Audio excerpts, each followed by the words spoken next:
Hello and welcome back to The Hatch. I'm Sammy Roth. And I'm Rosie Murphy, and this is the podcast where we talk about Lost. We are watching Season 4, Episode 11, Cabin Fever. You remember, it's the one where they look for the cabin. We will also have the second half of our interview with Kevin Durand, who plays Martin Keamy and has a number of great and terrible scenes in this episode. Yes, let's get into it.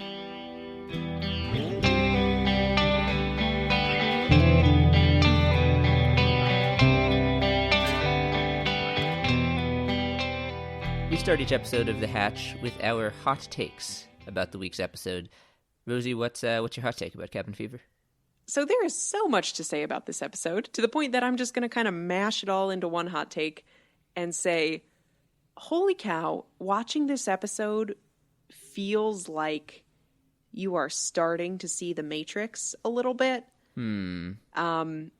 Between the kind of old-fashioned Lost flashback where we learn all of these weird details about John Locke's life, in particular, the fact that Richard Alpert and Matthew Abaddon have appeared to him over the years to try to sort of direct the course of events in his life, and a lot going on there with destiny. And then, you know, on the island, we're seeing that Widmore had this second plan all along that Keamy's now going to try to execute. And when Ben killed Horace in the Purge, you know, there's just all of this stuff that's been going on, and it's all just starting to come together, but it's not quite there yet. And it feel like I left the episode feeling like, oh, holy shit, like what am I supposed to make of everything that just happened? You know? Like seeing the Matrix. But seeing the Matrix at like 70% opacity. You know, it's like there's some details we need to work out for it to make sense, and that'll come as we know. But I actually don't understand because I've never seen The Matrix. How have you never seen The Matrix? I don't know. It's on my to-watch list. No, that does make sense regardless of that. So I agree with you, but I just want to admit up front here that my hot take is the thing that I didn't like about the episode. Well, go ahead and give it to us. I love the episode for all the reasons you're describing. I think that the weakness in this episode is that the weak link is the story that it's actually nominally supposed to be about, which is the finding of the cabin. Yeah. I just think that, especially with the benefit of hindsight, there's a lot of stuff about this searching for the cabin storyline that just doesn't really hold up and doesn't make a lot of sense. I mean, one, just the fact that last week we had this whole to-do about, like, we need Hurley to find the cabin, and then this week it's like and Hurley's irrelevant. And the thing that Horace built the cabin, I've always, you know, I think that's kind of just super random. Like, why did they bring back Horace? It seems really convenient and contrived to me that they were able to, not only do they find him in the mass grave, but he's got, like, the blueprints for the cabin in his pocket. Like, Which doesn't make sense because it would have already had to be built, so why would he be carrying around the blueprints? Yep. Why would Jacob need Horace to build him a cabin? He's Jacob. Well, it seems like Horace was saying he built it like as a family getaway, so it's like, why is Jacob hanging out in Horace's summer getaway after the death of the Dharma Initiative? Like, I mean, the stuff with Claire, like, we've complained about this before, but, like, just that, it, you know, the whole thing with Claire in the cabin is just the beginning of this really awful storyline for Claire that doesn't go anywhere exciting. So, but that's the thing. When you watch this the first time, it's like, holy shit, Claire's in the cabin with Christian Shepherd. Like, what is going on? And it doesn't end up leading anywhere satisfying. Right. And lastly, just the sort of meta question of, like, if Christian is in fact the man in black, which is, you know, the whole, you know, what we find out later. We actually had a listener on Facebook who sent us this really good question of why would the man in black be helping them figure out how to move and protect the island here? You know, why, you know, this seems like it's something that Jacob would want for them to protect the island from these people and to get it out of harm's way and Widmore's way, whereas the man in black, you know, would perhaps be all in favor of the destruction of the island and the deaths of all the people that Jacob has brought there. So I don't know. I mean, I'm sure somebody has an explanation to that, you know, maybe makes some kind of sense, but on the face of it, it's questionable. So there's just, again, everything else about this episode I still love, but the actual aspect of, like, the finding and locating of the cabin and what happens when they get there, I think, does not hold up. Can I do a real second hot take? Oh, please.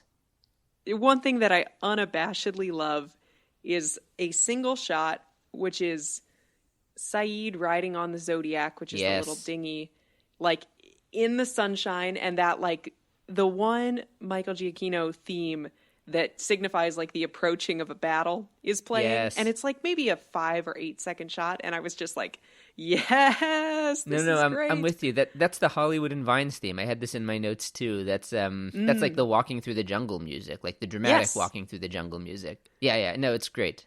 It's great. I'm with you. But no, to your point, I think I very much agree with you on the cabin stuff. And that's what I mean about like, you're able to see the Matrix at 70% opacity, because it feels like these things, it feels like, oh my God, all the pieces are about to start to fit together. And then they don't. The way that I want them to as a viewer. Many of them do. Many of them do, but it's not like quite as elegant as I hope coming away from this. I mean, I thought the way things came together in the freighter storyline was phenomenal. Like we get the resolution to the, doctor washes up on shore with his throat slit, in a really like stunning way. I also love we see Keamy putting on the dead man's trigger this episode, and then with no explanation, and then he raises his arm again, right before he shoots Galt. And Galt asks, "What is that?" And we again don't get an answer. So it's building the tension into the finale so beautifully. Yeah, and one last thing I want to say about the freighter that I think is really well done is that the confrontational scene where Keamy kills the doctor and then kills Galt, the captain. The editing is done in such a way that we keep cutting to Desmond, who's hiding behind this railing and like wants to be watching the action, but is clearly afraid for his own safety and with good reason. So he keeps sort of peeking over and then ducking down. And that was for me, I was like, oh my God, that's how I feel. Thank you, Desmond. That is exactly how I feel watching this. I'm with you. And as long as we're just gushing over how much we love the freighter storyline, I love the scene where Desmond decides he won't leave the freighter and he won't go back to the island, and he says, I can't go with you. Why not? I've been on that island for 3 years. I'm never setting foot in it again. No one Penny's coming for me. It just feels so true to the character that is the decision he would make in that moment. And I just love it, especially because we know that it turns out to be right. Penny is coming for him, and ultimately he does end up stepping foot on the island again, which is quite sad. But in this moment, it's wonderful. Yeah, and there's an interesting kind of parallel going on here, I think. Maybe I'm just reading too much into this, but what is the point of this podcast if that's not what we do? Reading too much into it since 2017. Between, kind of the island is not done with Michael, it's not willing to let him die, and a little bit of what we see with John in this episode. There's an exchange between Ben and Hurley. So, this is where you shot Locke and left him for dead, huh? Yes, Hugo, I was standing right where you are now when I pulled the trigger. Should have realized at the time that it was pointless, but I really wasn't thinking clearly. The implication is sort of he was not meant to die, and he didn't. What we see in the flashbacks, I think, in a sense, is the island represented alternatively by Richard, and Abaddon is a representative for Widmore, who's already left the island, so maybe not that so much, but the island trying to sort of interfere in John's life and to say, or to guide it, or to do something to sort of keep him on the straight and narrow island path. Yeah, I have some thoughts about that flashback. One, I love that as we learn in season 5, this was all kind of started by Locke when they were flashing around telling Richard that he was special and to go, find out for himself. So it's like, I like thematically this idea that in a way, part of what makes John special is that he insists that he is special. I was kind of frustrated with Richard during this flashback. I mean, I love to see Nestor Carbonell back. Like, his return, standing there in the hospital window after being gone, working on Kane all season, is wonderful. But the scene where he asks John to choose, I'm curious what you thought of this scene, because, Yeah. one, I didn't fully understand why the knife was the wrong choice compared to the Book of Laws, knowing that John will, wield that knife to such good effect and in service of the island later on. But also, I just felt like the way Richard he acted like, "Oh, you've wasted my time here." Like, dude, you've got infinite time. Like, you're immortal. This is a poor kid who's in foster care, and you're like making his mom, think that he had behaved badly, and you're treating him like he did something wrong. It's like, what's your problem, man? Like, leave him alone. I don't feel like I understood that scene either. And to your point about Richard was kind of sent here by John. Like, what did he expect? Nor does it really make sense to me that John would ever choose the Book of Laws. No, I agree. John I don't want Locke to say is not he's a lawless, but Book of Law sort of man. he follows his own path. Yeah, he's more of a, I think the rules are dumb. I'm going to go do my own thing. Yeah. Yeah. And I mean, the knife is the thing we most associate, with him of any of those items. Right. The boar hunting and throwing the knife through Naomi's back. He always has his knife on him. Well, and interestingly, the other thing we learned in this flashback is that, Abaddon is the one who planted the idea of going on the walkabout. Abaddon, of course, being in Charles Widmore's employ. What's going on there? Was there some intention at work there as far as, like, you're going to get on this plane and it's going to crash and... I mean, that's I think that's implied, but I don't know.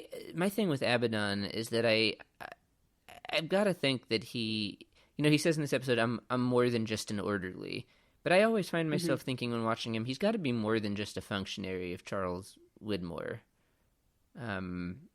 I don't know, just the sort of awe and mystique that he brings, and he talks about a miracle happened to him, and I don't know, I find it a little tough to believe that he really was just this kind of like fluky for Widmore this whole time and did not have some kind of higher purpose or calling himself. You're right about that. He feels a lot more akin to, like, Richard. Yes. And like, they're Richard used in similar roles here. Right. And Richard is not, a functionary of Ben. He happens to be on Ben's side, but he, predates Ben and will, in theory, outlive him by many decades. And yeah, Abaddon seems to have a similar vibe. It's a great flashback, I think. It definitely gives Locke, it enhances this, like, aura of destiny that he has about him, right? And that's always the question with Locke. Is this my destiny? What is my destiny? How do I get in touch with it? My duty is to protect the island, et cetera, et cetera. And this seems to suggest that, yes, this was his destiny. But like you said, this is only happening because he made it so. And it's like, because he believed that this was his destiny, he sort of, it becomes this loop, and then we get into the time travel stuff, But no, I mean, I think destiny is what you make of it is the point, right?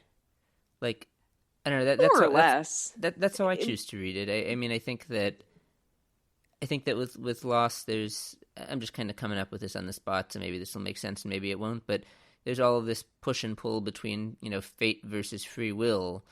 And then once you start to get into the time travel elements and whatever happens, I kind of think that maybe the fate versus free will, man of science, man of faith, resolves itself in this way where, yeah, you have a destiny, and your destiny is what you've determined your destiny to be. I mean, you can make choices, you can make decisions, as Daniel Faraday says, you can change things, but once you do, you can kind of set a path in motion that is then determined by that choice you've made. Choice is destiny in a way, or fate is free will. Free will is fate. I don't know. I mean, do you get what I'm saying though? It's like I feel like the time element kind of resolves these questions in an interesting way. Right, because I think what the time travel ends up saying is that there's no difference between the two, almost. Like, John grew up believing that he was meant for something. He has always believed that he was meant for something, right? And here what we're seeing is people showed up and told him that he was special. True. And that he was meant for something. And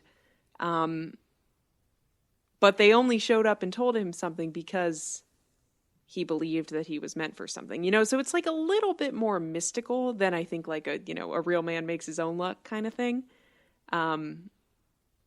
Because these things really did happen to Locke, and they are mysterious because of the nature of time, etc. But yeah. Yeah, and I'm thinking about, I know I just referenced him, but I'm thinking about Faraday too, where there's sort of a more tragic version of this. I mean, one of my favorite scenes in the whole show is the speech that Faraday makes in the episode The Variable, shortly before he gets killed, about how, he spent so much time focusing on the constant, he forgot about the variables, people, we think, we make choices, we have free will. But then in like a weird way, like his free will of deciding he's going to go and detonate that hydrogen bomb is the thing that sets in motion this fate and this destiny. Like, he was destined to do that, to set this chain of events in motion, because he made that choice. And he made that choice because this chain of events had already been set in motion. Like, in a weird way, like, he does have the free will and the choice, but it's very interrelated with what was with what we would think of as fated, because of the way that the time keeps kind of looping back on itself. Mm-hmm. And I think that's similar to what happens with Locke here. Yeah, I agree. Oh boy. Reading too much into it. That's what we do. Oh, jeez. We haven't talked about Ben. Who I think we is a have standout not. this episode. Ben, very interesting in this episode. Yeah. So the arrangement, I think, of Ben and Locke and Hurley here is very interesting. Because it allows for a couple moments where, Ben will say to Locke, like, oh, great job. He believes this was his idea.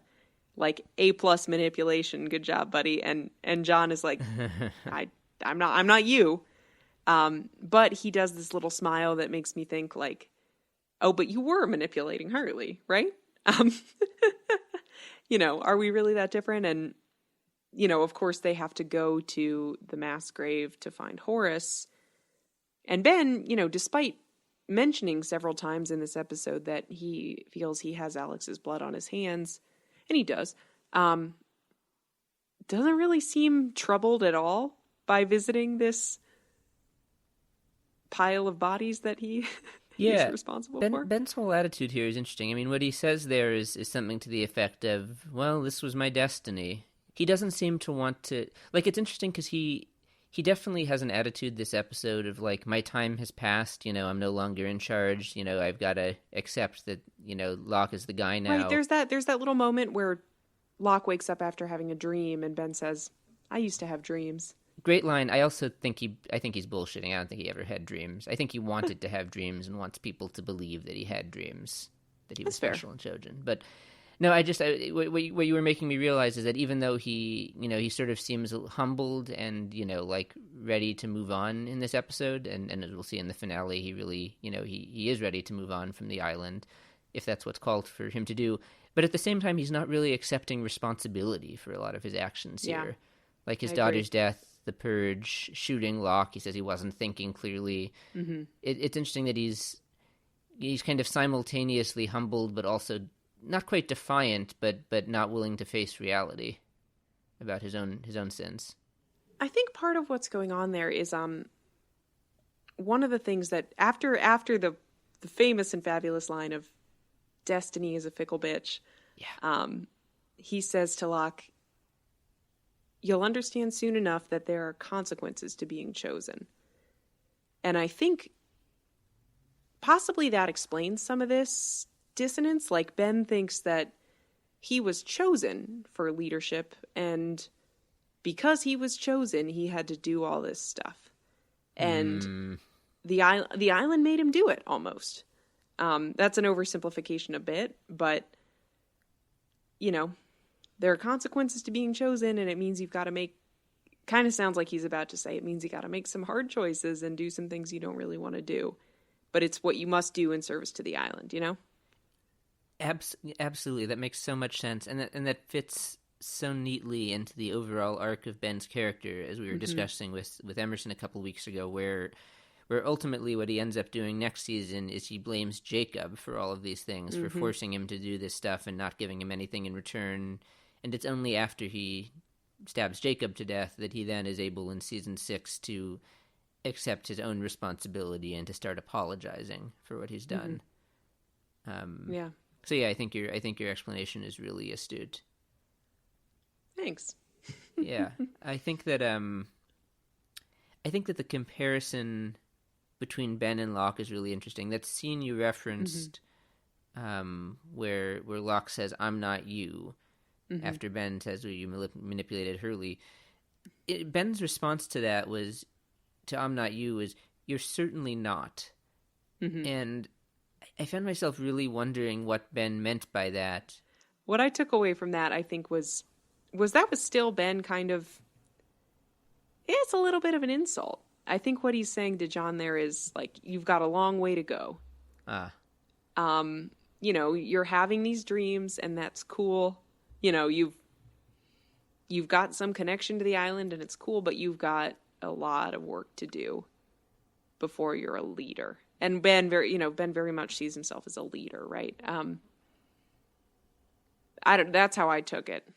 With regards, by the way, to Destiny John as a fickle bitch, I don't think any actor but Michael Emerson could have made that line work.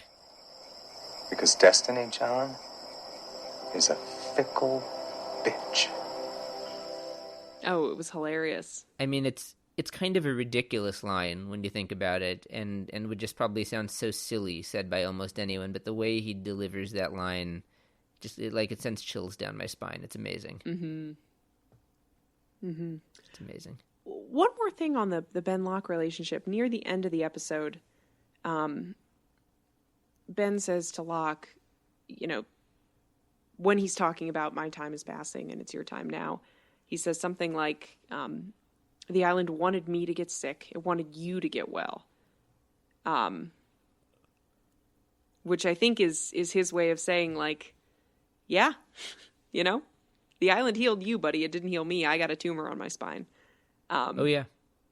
Which is another reference to this, you know, okay, I'm not going to fight it anymore. Clearly, you know, you've eclipsed me, but you can still, I think what he's holding over John at this point is like, you still have a lot to learn from me because you have this like raw power and you have no idea what to do with it.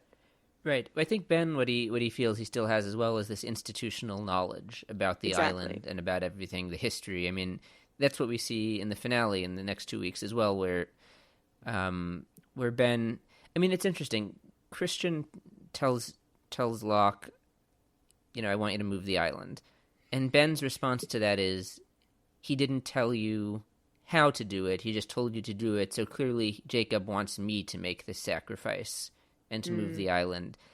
And I don't, maybe I'm getting ahead of us here, but I wonder if in some way that, you know, is less sort of Ben being practical and sacrificial and more Ben trying to create a situation where he is still important and his knowledge of how stuff works in a way that Locke doesn't know is needed to is needed to make this happen and to carry out Jacob's will. Like when Ben turns the wheel, he says, "I hope you're happy now, Jacob," and it's sarcastic, but maybe it's also like his way of saying, like, you still needed me, like you couldn't make Locke do this, you know, you still needed me to make this happen. Which is curious because ultimately Locke does have to turn the wheel anyway and leave the island. So maybe that was what was supposed to happen in the first place. Maybe Ben is still trying to, you know, maybe Ben was really just supposed to tell Locke, okay, you go down there and you turn that wheel. But he wanted himself to still be needed and special and important. Maybe.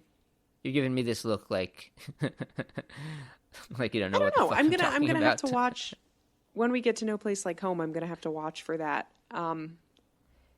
The one I will give some credit to the scene with Christian and Claire, even though I complained about it at first. The one thing that actually I think may have held up even better about it in hindsight was that and this could be reading way too much into it and wanting to see what I want to see, but it did seem to me like watching the scene that Christian does kind of feel like an imposter. Like, when John asks, "Are you Jacob?" and he says, "No, but I can speak on his behalf." Like, I don't know, the way he pauses and he seems a little bit bemused, and it's the same thing a moment later when Locke asks, "Do you know why I'm here?" And he has this pause before he answers, "Yeah, sure. Do you?" It almost feels like and Locke says, "I'm here because I was chosen to be," and Christian says, "That's absolutely right." And I just get this sense that he seems kind of bemused by this whole interaction, that he's being careful not to say anything that's going to give himself away. He's answering questions with questions. He tells Locke not to tell anyone that Claire is there. Right. It's almost like there's a technique that like scam psychics use. It's called cold reading, which is sort of like let the other person lead, turn the question back on the person, say things that are really general that will be interpreted by them in very specific ways. Yeah. And that's kind of what he's doing here, right? He's Totally. saying, do you know why I'm here? Rather than saying yes, he says, do you? which puts the onus back on John. I mean, it's speaking of a master manipulator. Yeah, no kidding. Yeah. So no, I do think that even if we have this question of why would the man in black be helping them save the island, like watching that scene, it does to me actually feel like, okay, I believe that this is an imposter and that this was, that the clear intention here was that this guy is not actually Jacob and not actually speaking on his behalf. Yeah. I'm willing to buy that. Do you have any hindsights? I do. Ooh, okay. I do. So Horace, like Vision Horace, says to John Locke that he's been dead for 12 years. Has it really only been 12 years since the Purge? I checked Lostpedia. This actually is where you get that confirmation of the timeline. Yeah. Okay. In my envisioning of it, Ben was much younger. But, yeah, go figure. Do you have one? Two very quick hindsights. One is that we haven't talked about the candy bar scene. Yeah. Which is a wonderful, wonderful scene. Of course, made me think of the fact that these two guys are going to run the island together. Yeah. And it makes me think of the great scene between them, outside the church in season 6. You were a good number 1. You were a great number, a great number 2. So that's my hindsight about that. The other one, just to continue on a train of thought that I've been, saying basically every week. When they're on the beach, we get that one scene at the beach camp, and they hear the helicopter coming in, and we get this shot of Jack and Juliet and Kate running out to see it. For like a split second, there's this shot of Juliet when they see the helicopter, and she just has this like blissful, childlike smile on her face of like, I'm finally getting off this island. And it's quick, it's subtle, and it's just so sad. It just made me continue to feel so, so sad that Juliet is not ever going to get the thing she wants. No. Anyway. The interview, we've got more from Kevin Durand, who plays Martin Keamy. Yes, if you missed the first half of this interview, this is a conversation between Sammy and Kevin. It was late in the evening, and I'm in Eastern time, so I missed this one. But go back and listen to the first half if you haven't. It's in Season 4, Episode 7, Jian. Yeah, and just a quick note here. This is our episode about Cabin Fever, obviously. I actually forgot to watch Kevin's scenes in Cabin Fever. I watched all of his other scenes in every other episode he was in. So we're going to start here talking about his stuff in the finale, in the 2 parts of There's No Place Like Home, which will be the bulk of this conversation. Fortunately for me, he then brought up Cabin Fever stuff on his own and reminded me that these scenes had taken place, so we do get some of it in later in the conversation. Yeah, good point. We should disclose that because it's a little funny. So anyway, great conversation. Let's enjoy it. Couple more scenes I want to ask you about from Season 4. You have that fight scene with Naveen Andrews, who plays Sayid, where you guys are really tumbling and getting into it. Tell me about filming that. I assume there were some stunt doubles involved, but tell me what that was like. It was so intense, and he was like a raging bull. Like he was. I mean, I'm a really big guy, and I'm very physical, and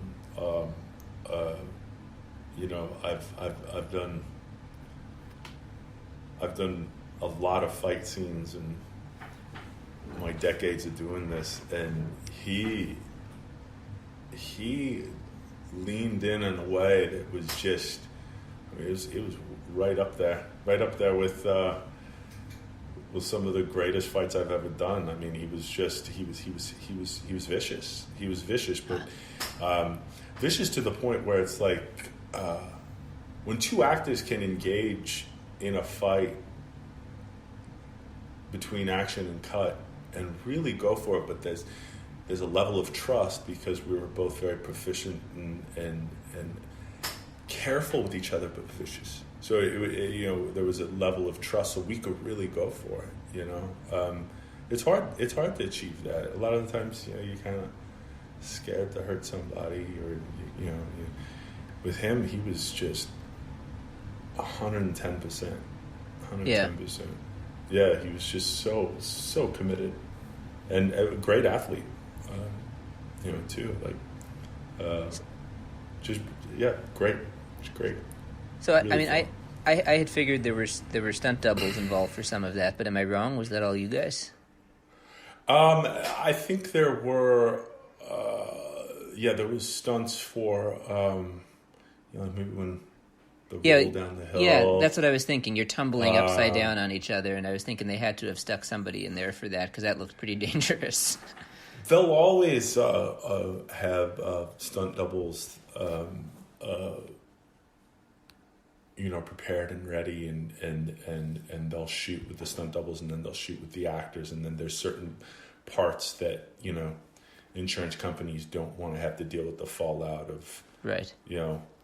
Especially Naveen, because he was such an important part of that show. You don't want Naveen to get hurt, you know what I mean? They're like, Kevin Durand, he's recurring, but so there's some things that we couldn't, that we weren't allowed to do.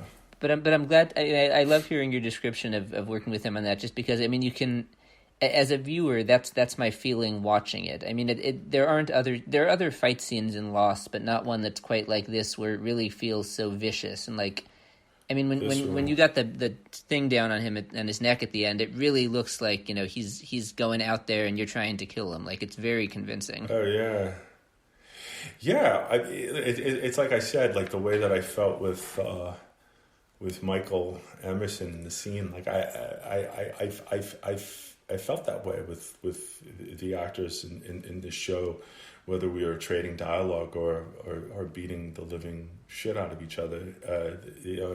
Everybody was on fire. Nobody was phoning anything in. Which, sometimes you get to a show, you get to the fourth season, and people are already like kind of, barely showing up. I did not experience that on that show. That's interesting. So we've talked a little bit about these scenes, but just so the conclusion of your character in season 4 is at the Orchid Station. And first you have, and I know it's a quick scene, but do you remember the quick scene where Ben turns himself into you? He walks in and he says, my name is Benjamin Linus. I believe you're looking for me. And you put that gun right up to his head, and you look like you're really debating whether to shoot him there, even though your job is to capture him. I was thinking like, wow, you must really hate the guy by this point. He's giving me a tough go. He made me kill his daughter. Who the hell, who does that? I gave him every opportunity to save his kid. And who does that? I don't know. Yeah. We asked him about that, and his answer was that he really, his, personal explanation for what Ben was thinking was that Ben really, really thought there were some, set of rules in the game that he's playing of the island that would prevent his enemy from killing his daughter. So his explanation was that he really didn't think that you could possibly do it. But that still sounds it's a little bit of an excuse, but it's interesting. yeah, I don't think that the Keamy was following any kind of rules, which is part of why I didn't engage and immerse myself in the mythology, understanding and the story up to that point. Yeah, I didn't want to know. I really didn't want to know. I just wanted to focus on the task at hand. That makes a lot of sense. Yeah, I think so. I mean, it also sounds like laziness, but it depends how you take it. Like, so much of it is psychological. So if I can make myself believe something and not have to try to get rid of other thoughts that I have preset conceptions or ideas of who these characters are, if everybody's just equal except for Linus, then I'm not fighting my own subconscious. I'm just kind of doing what I'm there to do. I mean, the reason that makes sense to me for your character in particular is, I mean, like you said, one, you're not part of this, game they're playing on this island, but two, like, the way Keamy comes into the show, like, there have been, bad guys on Lost, but one of the things that Lost, I think is really well known for is everyone is a shade of gray, like, you've got the good guys do some bad things, and then you've got bad guys like Ben who turn out to be okay, but, like, Keamy just kind of, like, drops into this, all of these grays, like, out of nowhere, and it's just, like, I don't mean to say that there was, nothing good about him, but in his role on this show, like, he comes as close to, pure villainy in the Lost world as it gets, just in terms of his actions. And so anyway, I just think that's interesting that was sort of your approach as an actor was to like, I'm not part of this world, I'm just coming in here with a job to do, and that's what I've got to focus on. Yeah, and I've played a lot of bad men. I had to create my own personal history that made him human to me. Yeah, for sure. Because it wasn't provided in the narrative of the show. It wasn't needed. Yeah, it was scarier that you didn't know. It was more interesting that it was a mystery when, there'd be a moment where Martin was maybe thinking about his daughter. Yeah. And then you're like, what? Wait a second, what the fuck? What was that? What was he thinking? And I wanted to achieve that. Where you're like, wait a second, is he feeling something there? Is he feeling something like, like you just asked me, like, was I savoring this, or was I feeling something there, or whatever? Yeah, he was feeling it, but not necessarily for the people that he was engaging with. Yeah, man, I'm really excited to share that with Lost fans, because again, like, when I'm watching that scene with Alex, like, I think it's when, I'll have to rewatch, I think it's when you hand the walkie to her and say goodbye to your daddy, you have this look like, oh, I can't believe I'm doing this. And yeah. But that makes sense. If you're thinking about your own daughter in that moment, like, I get it. Well, that's why when I finally get him, why am I questioning whether, like, my whole mission is to take him back, and I'm like, this fucking guy, what kind of a man, like, Yeah. Like, I'm here killing everybody so that my daughter can live, and this guy had the chance to save his own daughter's life, and he didn't take it. What kind of filth is that? Right. So and that's from his point of view, right? But I mean, all of that stuff is always the most interesting jazz, Yeah, I agree. So that last scene you're in that season, you go down into the orchid. You've got the blood dripping down your legs, and you've got your knife, and just basically just interested in what you remember about filming that scene, and being stabbed by Emerson in the neck a bunch of times. The biggest thing I remember about that scene, to be quite honest, is being on the plane going, I can't believe that I don't have the words for the scene. I haven't even read the scene yet. It was all coming to us so late, and it was so secretive, it was so secretive, and they were still, I guess, touching it up, or maybe they just weren't giving it to me. I don't know. But I remember it was like, I think I had an hour before I started shooting that scene. Like I didn't have the words. Wow. Or did I get it? No, I'm sorry. I got it late the night before. Okay. But I'm one of those guys that, you know, I came up in theater. You know, I love Shakespeare. I love really taking my time, breaking everything down. I film myself doing everything. I have this really long process of how I get to where I get, and I was having a panic attack. Going, how am I going to do this? So, I mean, luckily, you know, the writing was as good as it was, and when the writing's that good, it's no matter how difficult there's it just kind of clicks easier, you know. But I remember there was a lot of dialogue for me walking. Yeah. You do like a monologue as you're walking around in there. Yeah, I had just seen it for the first time, so it was like I wasn't used to that, and I remember panicking. But it added like a level of what's going to happen next, you know, to the whole performance, the feeling of what we achieved that day. And, yeah. I just remember it being really alive and freaky and dirty and, you know, sweaty and fucking bloody as hell. That's sure how it looks on screen. It's dark. Yeah. I mean, it's dark down there, and there's like weird computer noises in the background, and Michael's hiding in a closet before he jumps out at you. Like, it's a very gritty scene.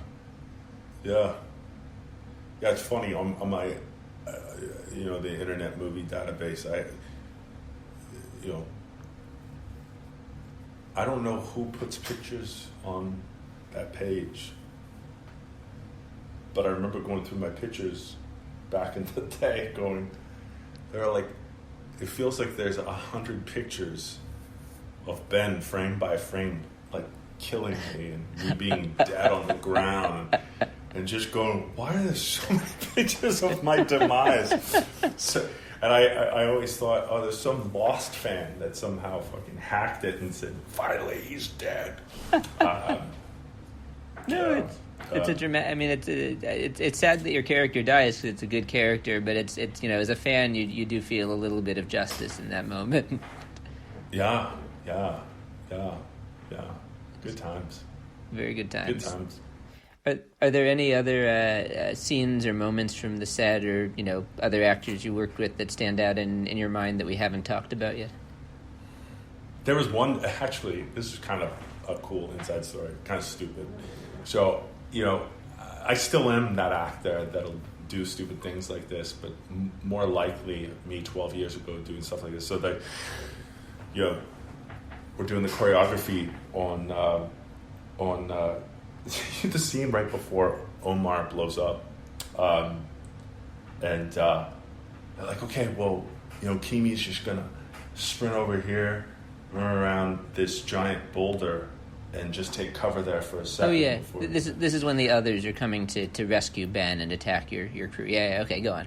Yeah, and so I go, okay, and in my head I'm like, nah, I'm gonna like, I'm gonna jump over the boulder because I'm full of ridiculous machismo. So I sprint, I jump over it, and I'm like, that's going to look so good on camera.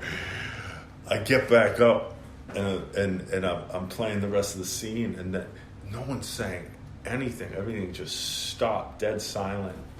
And I start noticing people's faces. They're just, like, in shock, staring at me. I'm like, what's going on? And they're like, are you okay? I'm like, I'm fine. I just jumped over a boulder. It's not a big deal. When I jumped over, I landed on the other side, and the sight from my rifle dug into my forehead. And by the time I came up, because head injuries bleed profusely, I was covered in blood, like covered. And I don't know if they have. I'm sure they have this footage, but I thought it was sweat, so I didn't even know. I was so lost in the scene, and I remember them just rushing at me and just, oh my God, medics coming, and I'm like, what the fuck? What is happening?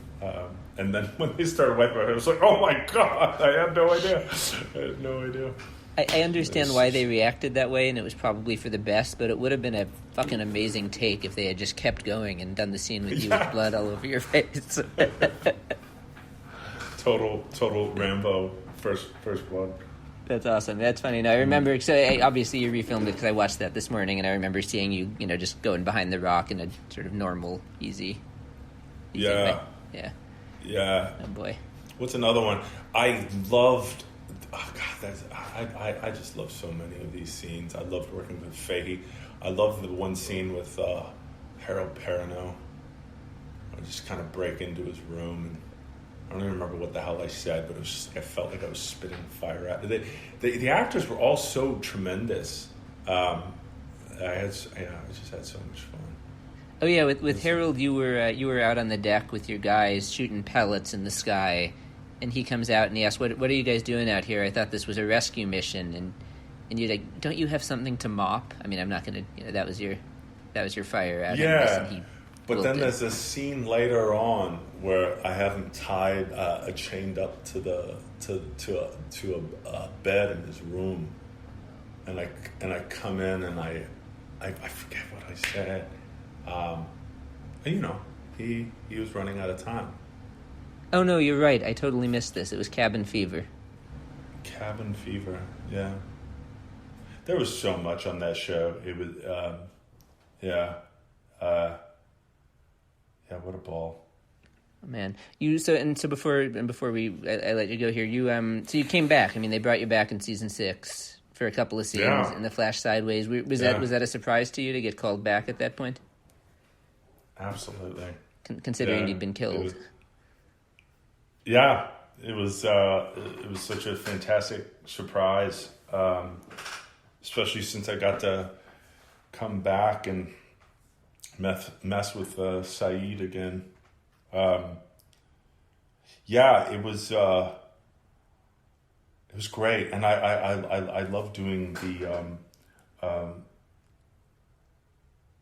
I loved having that character, Martin Keamy, dressed up in a suit and she's kind of like in this parallel universe, still a shark, but just it was fantastic, like a reimagining almost. Like it was very cool, and getting to work with Daniel Day Kim, and because there were a lot of characters I'd never had a chance to jive with, so it was cool to get to come back and be a part of their story. Yeah, your whole thing about I make some good eggs is pretty fun as well. That was an improv. Yeah, that was an improv. No shit. Yeah, that one line, I make good eggs. That's funny. I remember that, and I remember being so excited that people loved that line. It was fun. That's great. Oh, man, I'm glad that was an improv. And I got to tell you, I'm so sorry. I'm looking up Cabin Fever here, and you do a bunch of shit in this episode, and I don't know how I forgot to watch this one.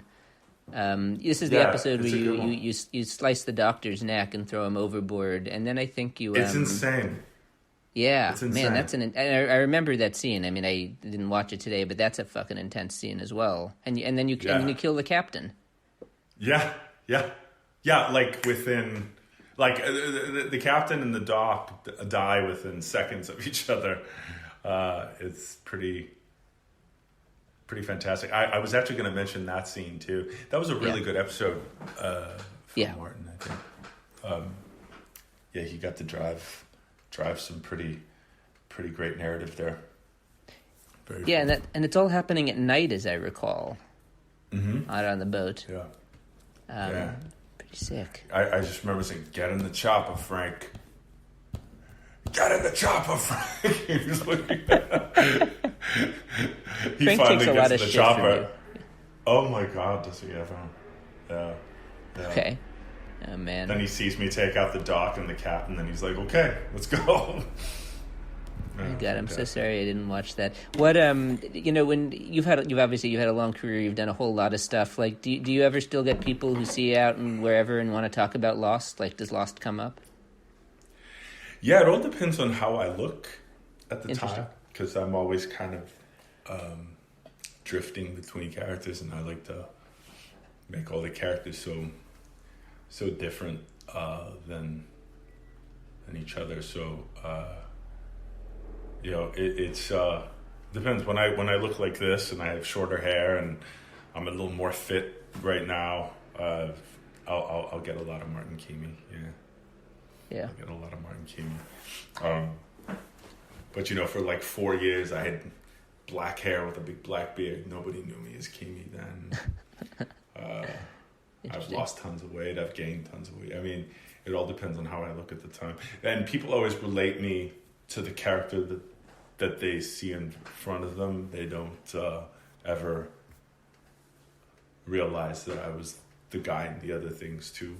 So they always think that I'm the guy that did that one thing. Right, when it's like you look at your IMDb page and you've been everywhere. I mean, you've been doing this for decades, like you said. I love it. I love it so much. I love that I could be all these different fellas. What usually we ask people at the end of an interview, what are you working on now? I know that's a little difficult with with the lockdowns, but what were you working on most recently, or where can people find you next, or recently if they want to see your work? Well, we just got a little bit of news a couple of days ago.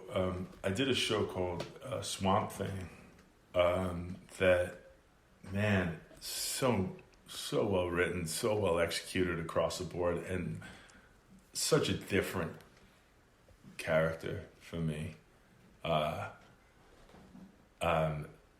And I really leaned into that, and I felt like I was kind of going nuts playing that character. And when I saw the show, I was so floored by how good everything came together. And there's some strange politics that occurred, and the show got canceled. And nobody could believe it, because it was such a well-received, highly reviewed show across the board, and they canceled us. There's some political stuff that happened. I don't not stuff that's way above my pay grade, but so we were also disappointed, because we thought we had something that really worked, and everybody was so jazzed.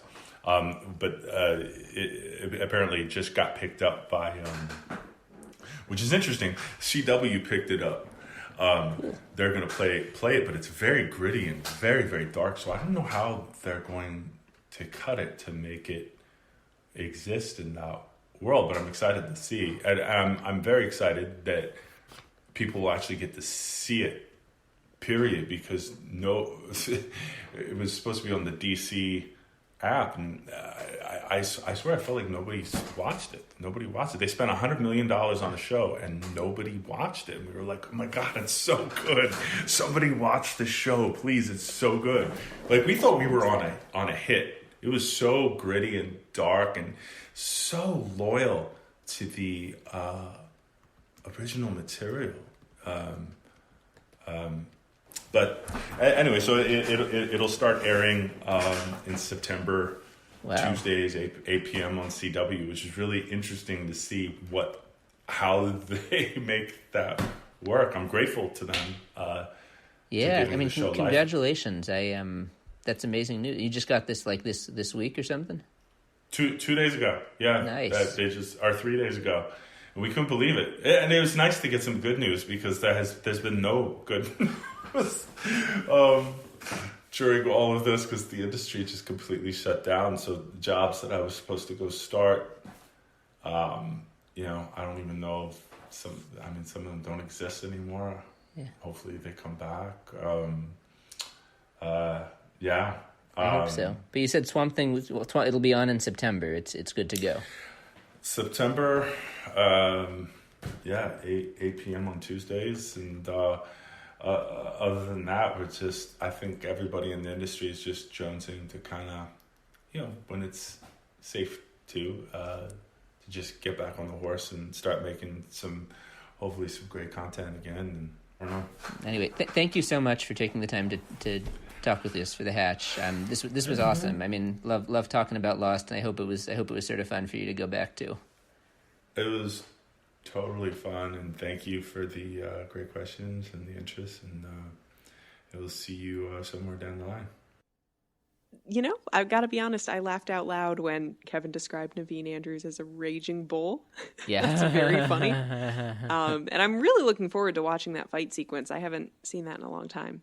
Yeah, it's such a good one. In general, I love listening to Kevin talk. Like, and he's a good storyteller. He had, very thoughtful about the character in a way that you might not have expected for, like the big macho dude playing Keamy. I really loved learning that his line about "I make good eggs" was improv'd, which I don't think. I mean, that's a line I see that in like memes all the time. Like when I go around on the Lost Facebook groups, posting the first part of our Kevin Durand interview a couple weeks ago. Like so many people responded with like GIFs and memes of that moment. Next week, we'll be back for No Place Like Home Part 1 of 3. We are going to do it in 2 episodes rather than in 3 as it originally aired. And do you want to tell us about next week's interview? Yeah, we haven't revealed this yet, have we? We got Malcolm David Kelly on, who plays Walt, and he makes a brief appearance in next week's episode, one of his last, although not his very last on the show, and it was super exciting to connect with Malcolm, and we talk about his whole run on the show from the beginning when he was a 10-year-old kid to the very, very end in the epilogue. It's a fun conversation. Yeah, so really, really excited to get him in here in an episode where Walt still has some fascinating scenes. In the meantime, please follow us on social media. We're on Twitter at The Hatch Podcast, Facebook.com/The Hatch Podcast. If you would be so kind as to rate and review the show on Apple Podcasts or wherever you listen, we would be grateful. We are grateful as well to Andy G. Cohen for our theme music and Danny Roth for our cover art. We will talk to you next week. Namaste.